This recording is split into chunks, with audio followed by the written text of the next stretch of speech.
I love technology, and I love how good those newer machines are on the ballot marking devices. I also know that an election is only as good as the trust people have in it. The full and free exercise of our sacred right and duty to vote is more important in the long run than the personal hopes or ambitions of any candidate for any office in the land. You're listening to High Turnout, Wide Margins, an insider's look at election administration hosted by Brianna Lennon and Eric Fay.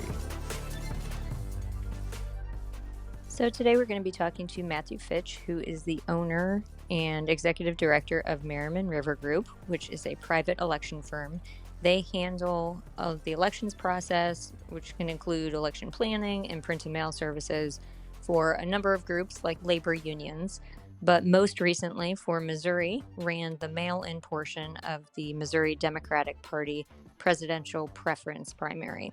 So we're going to be talking about how that process went and what it's like working in the private space of elections.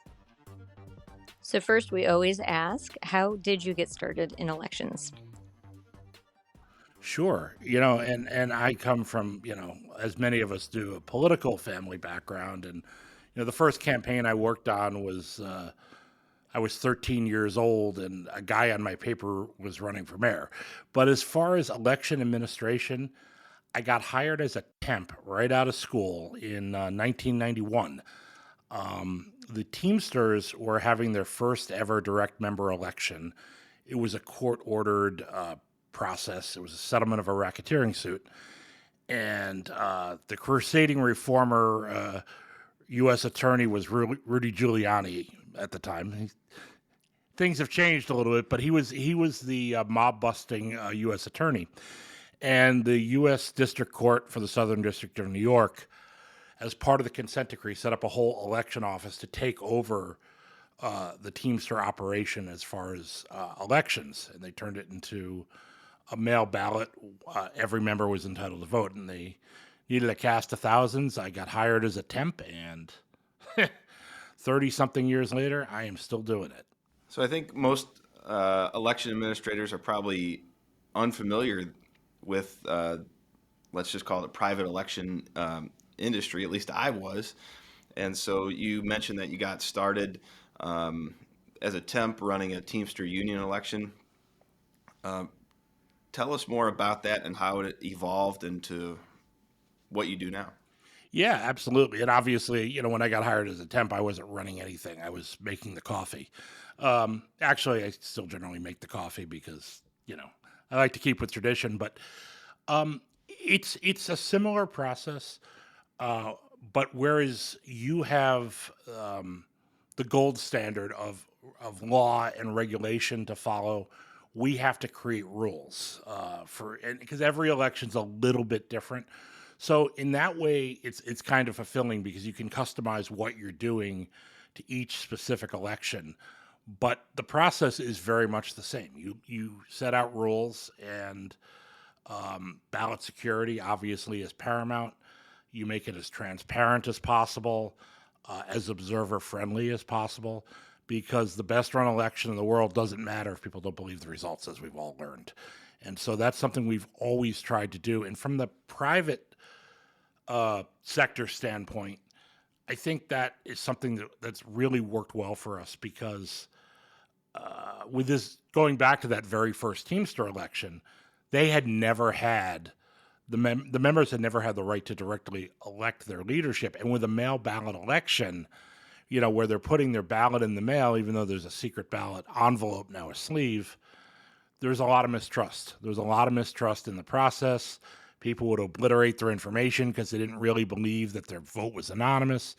And over the years, and I know you've experienced this too, as people are getting more comfortable with it, they learn to trust the process, really, that this is for their convenience, that their vote is secure, their vote is private. People aren't voting twice, and that I think that's the really rewarding thing that I take out of a lot of these elections is when the observers walk away from it, the people that are actually there saying, win or lose, this was fair. And I know, so in that regard, I guess that's probably the best gratification you guys get as well, I imagine, right? Yeah, and I think that that's something we're all trying to push back against right now is the mistrust and the misinformation. And since this episode is really specific to Missouri, I'm interested in what you heard and what you came into and basically had to create an election where there had not been one before. We moved from a state-run primary system to a caucus slash, in this case, a mail-in ballot and primary system. What did you hear about when you first came to Missouri? Is it pretty common for you to have to come in and do some education first with the group that you're doing the election for? It's not that common because the trend is usually the other way. That oftentimes states or counties will take over what used to have to be a private affair. It's rare that it goes the other way. Um, and what came in, and as you suggest, you have to start with a lot of listening. And there was a fair amount of chagrin because the feeling, and from everything I've heard, that the counties in the state in Missouri, when it comes to running elections, do it very well. And so having to do it themselves was a bit of a challenge. But, we got a great, we got sort of a great charge from party and Russ Carnahan, who just said, look, none of us want to do this, but let's like make lemonade out of lemons. And so the ability to sort of create a process collaboratively with the party, through the various elections we've done over the years, as I said, I've been personally doing it for over 30 years, and our company has been around for 26 years now. We've done a mail ballot elections a lot bigger than, say, this. So we went into it saying, we're real comfortable with the mail balloting program that we're going to do here, even though that's new to Missouri. And, and it did confuse a few folks at the outset where we did calls, why am I getting a ballot when I didn't ask for it? Well, because these rules say if you're enrolled as a Democrat, you automatically get a ballot, which was also a little bit confusing because enrollment is a little bit new here as well. It's in its second year, I guess, right? So it was a great partnership, though, because we were able to bring that mail ballot stuff to the table. And that ultimately was about 2/3 of the vote was mail balloting. The party was putting together the in-person locations, and they heavily reliant on volunteers and community-minded people who just wanted to let people have the opportunity to vote. And their goals and their expectations for how many regional locations they'd be able to put together astounded me. They were originally hoping for 25, then 40. They ended up with almost 100. Not quite every county, but real close. And people that really care about their democracy rallied together. Now, once the party put the locations in place and came up with the volunteers to staff it, we then got involved again because they needed sort of a mechanism to actually track people and get votes in. So in addition to using our ballots, we created an online database, very similar, I think, to the poll books that you use in a lot of counties, the electronic poll books in a lot of the counties, and through just Zooms and manuals, did a lot of training on here's how you log in, here's your password, you choose your location, here's how you do a voter search. It tells you if they're on the list, they're eligible, of course, which is one difference, say, from like a union election where you have to be current in your dues. If you're on the voter list, you're eligible, but it would tell you if they had voted at another location, if they had already voted by mail and we had received their mail ballot. 5 people but showed up in person and found out, hey, your mail ballot's been received, and I said, okay. And the other category of people who were not eligible would be registered Republicans, because the rule said everybody but registered Republicans were eligible to vote. And the volunteers just did an amazing job. So, Matt, these presidential primaries, which you have done some of, they come around obviously only once every 4 years. Can you give the folks listening a flavor of what other types of elections your company conducts, and maybe like how many you expect in a typical year? Yeah, and every year is a little different, so there's no typical year, and that's what makes it fun. We started with labor unions. That's still our bread and butter. So we do a lot of local labor union elections, but we also were the senior consultant to the Office of the Election Supervisor for the Teamsters. So that temp job I got 30 something years ago, we're running the balloting portion of it now, which is really gratifying. And as I mentioned, I still make the coffee there. We do a lot of homeowners associations and cooperatives and boards of directors, fraternity elections. Sometimes they're mail, sometimes they're in person, occasionally they're online. But I would still say our bread and butter is union elections. I really want to know more about the prep time that you need to put out an election. And obviously, I'm sure the size of the election's relevant and all that from start to finish. But when you need to run an election, what do you tell the group that you're working for is the lead up time that you need to prepare everything? And I bet this is the exact same way you do it as well. I bet you start with election day and count backwards, right? Yeah, exactly. So the main thing is you lock in the relevant dates, which is number one, the election day. If there has to be a nomination process, that's usually dictated by law or rule as to how far back you go. And from there, one of the things we've all learned, especially with mail balloting, is you have to allow enough time. And I'm not taking a shot at the post office, who actually did a pretty good job this time, but they're not as fast as they used to be. And that's by design. It used to be 3 to 5 business days. Now it's 5 to 7.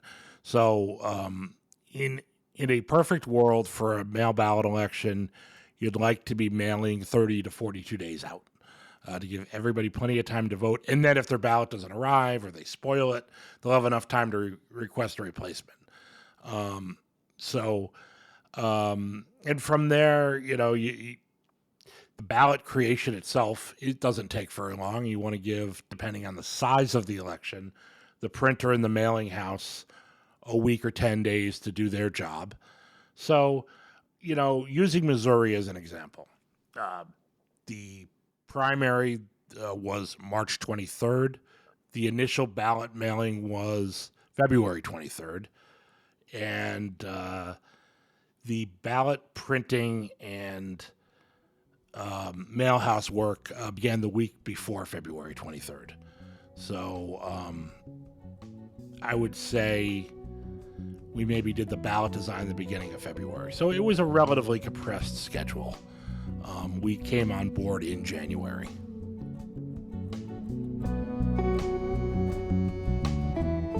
Hello, I'm Eric Fay, Director of Elections in St. Louis County, Missouri, and you're listening to High Turnout, Wide Margins, a podcast where we explore local election administration.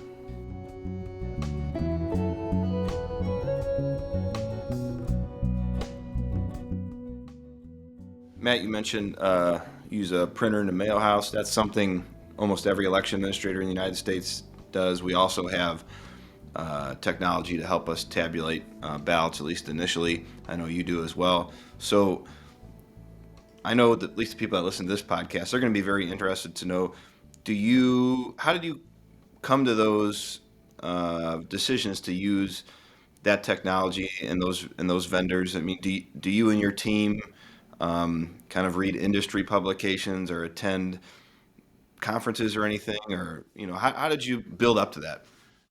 Yeah, that's a great question. I mean, because when we got started, we were counting by hand, right?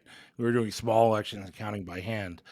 Um, our current vendor, when we do the tabulation ourselves, is Unison out of San Diego. We have a great relationship with them.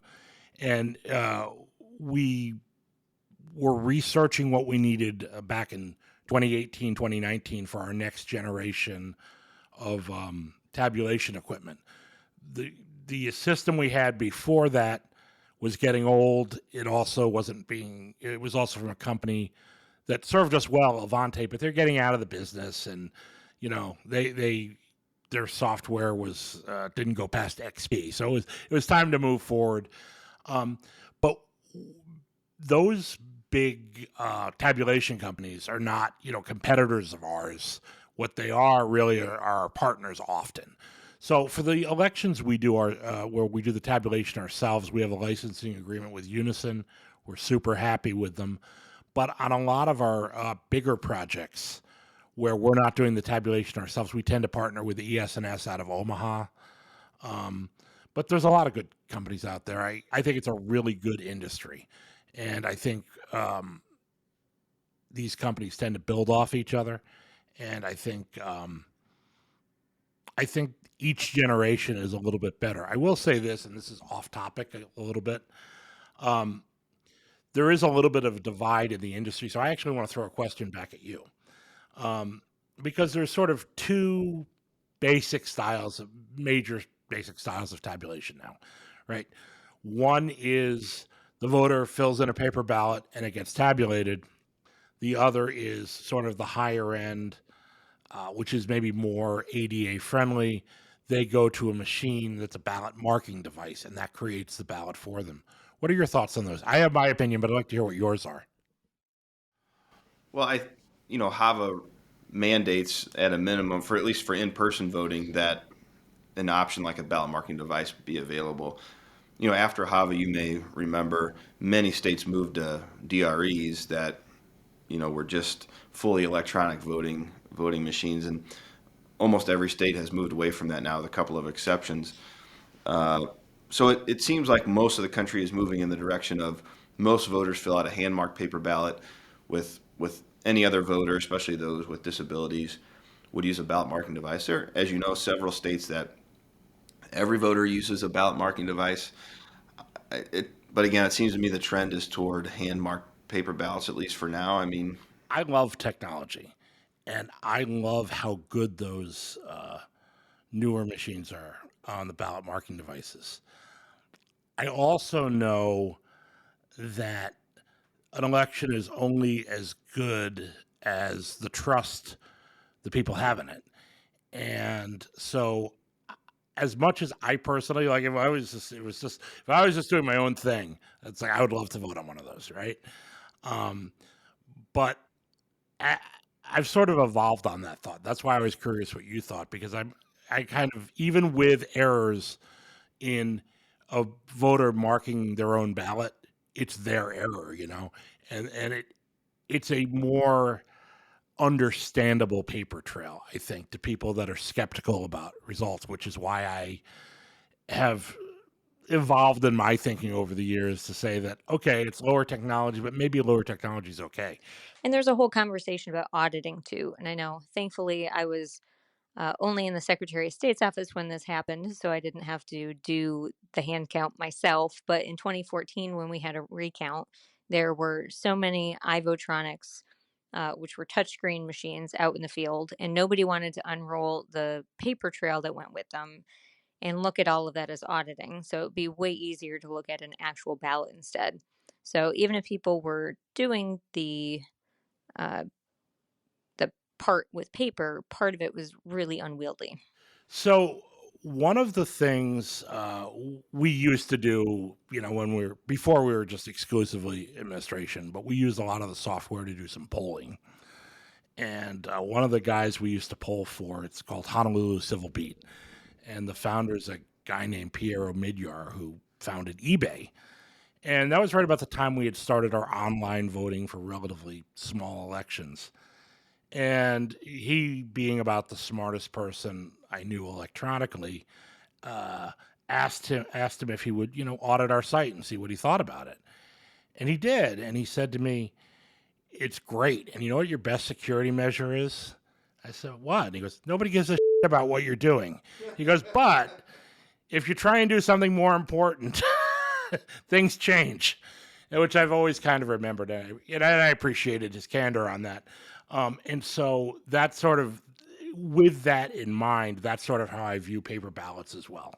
Like, I don't think, it doesn't matter whether anybody is tampering or even attempting to tamper, as long as people don't as long as people don't trust it. Trust with everything else is the most important thing. And the other thing is, I think it's the shifting as the post office has gotten slower. You can order paper plates on Amazon and get them the next day, and so consumer delivery is faster than ever, and postal is, and there's this, and oftentimes people are expecting their ballot before it's probably even left your office, right? And that's it's understandable. I'd probably be the same way. So that is something we got to figure out a way to get Amazon to deliver the ballots for us collectively. I think tracking has also been a game changer for us, that because of the Amazonization of delivery, people expect that tracking capability, and that's made a big difference with our ballots and the confidence there. One question I'm really dying to ask, Matt, if you'll share with us maybe an anecdote or two of some really unique or interesting thing that's happened in one of these elections, or for some very, very unique organization that you've run an election for. I know all of us are just used to running our elections for, state legislatures and county commissioners and things, but you get to do some really unique stuff. I do. And, and we've had a few interesting things. I've mentioned a couple of times I started in 1991 as a temp, right? And, so my first day on the job was at a local vote count in Providence, Rhode Island. And they said, "Oh, you're the new guy. Okay, so stand out front and frisk the observers coming in for weapons." And I'm standing out front with the lawyer, still a dear friend of mine, my original mentor, Dave Riley, who is the lawyer from Rhode Island. And they have us out there. And I said, "Dave, just one question." He goes, "Yeah." He goes, "What do I do if I find a weapon?" And he looks at me and he goes, "Kid, I have no idea, so don't look too close," But one interesting client is talking about timelines. We have an IBEW, an electrical workers union, and I keep going back to Hawaii a lot in reference. We do work all over the country, but Hawaii being so far away from the mainland always has its own set of challenges. And they have a permanent base of electricians in Guam, which is relatively easy. But they also have a base of electricians on Wake Island. And that is a really unusual challenge for mail balloting because they have one flight a week to Wake Island. It's called the Rotator. It's a cargo flight. And so when you're planning your schedule, and the Postal Service isn't always clear as to when it's going to go, but you have to make sure because you don't want to miss the Rotator. Otherwise, your mail is stuck for a week. So that's always been a little bit of a challenge. And it's also a challenge because a lot of the guys are just temporarily based there. And on a mail ballot election, their address may be on the mainland. It may be in Texas and all that, and it's supposed to get forwarded. So we have to reach out to that cohort on Wake Island to figure out who's actually working there at that time to make sure they get their ballots and make sure they participate if they choose to. So that's a pretty unique one. And I think the other thing, a lot of election administrators, like governmental election administrators, we always talk about how collaborative and cooperative, how we steal ideas from each other. And I'm curious, you're in a private industry where I assume there's competition and you presumably have to earn contracts for things. So is there a culture of uh, you know, collaboration, or is it a little more like, uh, when you do something that creates a certain envelope design for mail-in voting, do other companies look at you and say, "Oh, I'm going to do one better," or do they say, "Hey, that makes a lot of sense. I'll design mine like that as well"? It does. It's a relatively small universe of companies that do it. There are some that I like and respect more than others, and especially among that universe, because oftentimes, with schedules or you may have a conflict, you may have a client that you can't work with this particular time for whatever reason, but you still want to set them up with a good election and you have to do a referral. And there's within that universe, there are some companies that I'm very comfortable referring people to, and others that will refer conflicts back to me. And you do share the envelope's the perfect example. We use, we've gotten away from secret ballot envelopes from back in, say 2011, I guess, where we use secrecy sleeves. And there's a little bit of a learning curve. Well, why is my ballot secret? Because there's no flap and you can't seal it, but it's still completely enclosed and there's a little thumb notch, right? And the value of that is that you can look at them, stack them up, and see that nobody has accidentally left a ballot in the envelope, And so every change is greeted with a little bit of hesitation, right, as you go, because people are very worried about security. And it's also great because you only have to cut the envelopes once instead of twice. You don't have to cut the secrecy sleeve, and so you're far less likely to accidentally nick a ballot and have to remake it. I think the last question I might have is the future of this industry. Do you see it as a growing industry? Are more private organizations looking for election contractors? Yeah, I think it is, because the liability and hassle of doing it yourself, there's a lot of downsides to the business after 2020 and a lot of false narratives about election security.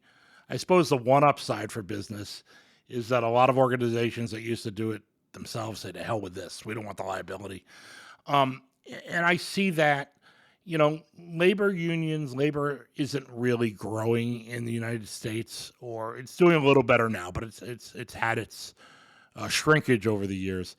But I see things like pension board elections. Now that's an interesting thing though, because there are often state pension board elections that are large. Whether they go and they end up, I'm sure they're not going to want to do it themselves. But as pensions become a bigger and bigger issue, the board elections, it's not just people actually run, and now they're contested. What'll be interesting is if they settle on, well, we've got this state infrastructure anyway, let's make them do it. Or is it more cost effective to go third party? That I don't know. So maybe we'll be competitors someday. Who knows? But I know if we are, you'll do a great job.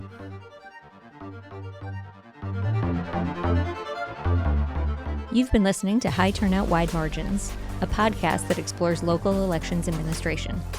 I'm your host, Brianna Lennon, alongside Eric Vey. A big thanks to KBIA and the Election Center for making this podcast possible. Our managing editor is Rebecca Smith, managing producer is Aaron Hay, our associate producer is Katie Quinn, and our digital producer is Mark Johnson. This has been High Turnout Wide Margins. Thanks for listening.